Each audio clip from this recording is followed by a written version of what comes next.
बढ़ते हैं NEET paper leak case से। बड़ी खबर आ रही है, सूत्रों के हवाले से जो खबर है उसके मुताबिक नीट प्रश्न पत्र लीक में कुरियर कंपनी की लापरवाही सामने आई।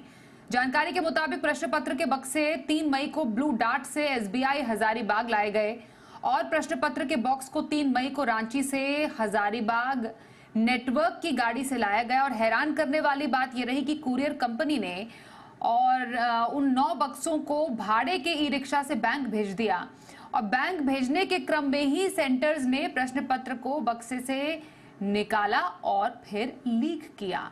यह खबर सूत्रों के हवाले से आ रही है। तो वही जांच एजेंसी को शक है कि पेपर लीक उस वक्त हुआ जब इन्हें बैंक के लॉकर तक भेजा जा रहा था। अब जो क्वेश्चन पेपर है, जो जला हुआ क्वेश्चन पेपर बरामद हुआ है, उसे एनटीए के रेफरेंस क्वेश्चन पेपर से सीएफएसएल में मैच किया जा रहा है।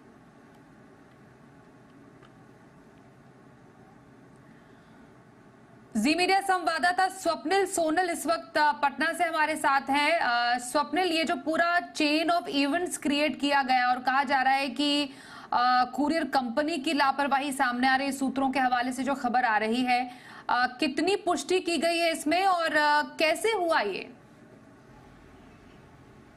देखिए, असल में है क्या कि अब खबर ये निकल के आ रही है, जो आप बता भी रही हैं कि कैसे कुरियर कंपनी की लापरवाही रही, ये तमाम चीज़ें अंदर खाने से निकल के आ रही हैं। लेकिन अगर बिहाइंड द कर्टेन्स जाके देखें, पर्दे के पीछे की स्टोरी देखें, तो ये है कि इसमें केवल एक कुरियर कंपनी का नाम सामने ला करके चीज़ों को एक तरह से छोटा नहीं किया जा सकता है। इसका स्पेक्ट्रम बेहद बड़ा है, कई राज्यों से तार जुड़े हुए हैं, कई ऐसे लोग चिन्हित किए गए हैं जो हमारे सोर्सेज बता रहे हैं जो पहले भी पेपर लीक में उनका नाम आता रहा है। अगर बिहार की पर्टिकुलर बात करूं तो बिहार में जो अलग अलग प्रतियोगिता परीक्षाएं हुई हैं उसमें कुछ ऐसे संदिग्ध नाम रहे हैं जिनका नाम पहले भी इस तरह की घटनाओं में आता रहा है, उनको भी आइडेंटिफाई किया गया है। केवल एक कुरियर कंपनी की जो जानकारी अभी निकल के आ रही है कि किस ढंग से नीचे रिक्शे से उसको पेपर को भेज दिया गया, लॉकर में रखने के दौरान तमाम चीज़ें हो जाती हैं, तो ये तमाम एक सेगमेंट है। लेकिन इसके पीछे ही अगर आप अंदर खाने की बात करें तो ये है कि अंतर्राज्यीय गिरोह, मतलब एक स्टेट से दूसरे स्टेट को कनेक्ट करने वाला जो गिरोह है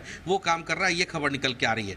इसमें महत्वपूर्ण इनपुट, अब कुछ डेवलपमेंट्स हुए हैं बैक टू बैक, उसकी जानकारी भी मैं दे दूं। पहली जानकारी ये है कि इस मामले में बेल को लेकर के पटना में सुनवाई हो रही थी, जो सुनवाई आज नहीं हुई। सुनवाई होनी थी, लेकिन जब सरकारी पक्ष ने ये कहा कि ये मामला जो है बिहार के आर्थिक अपराध इकाई यानी ईओयू से निकाल के सीबीआई को दे दिया गया है, इसलिए अब ये मामला जो है उसकी जानकारी, जब पूरे मामले की जांच जो बिहार में ईओयू कर रही थी अब सीबीआई कर रही है, तो जो पीपी हैं उन्होंने कहा कि अब कोर्ट को बताया कि अब जो है ये मामला सीबीआई देखेगी। तो कोर्ट ने ये कहा कि जो पेपर राज्य सरकार या केंद्रीय एजेंसीज ने सुपुर्द किया है उसकी जानकारी प्रॉपर जो है वो दी जाए ताकि आगे की सुनवाई हो।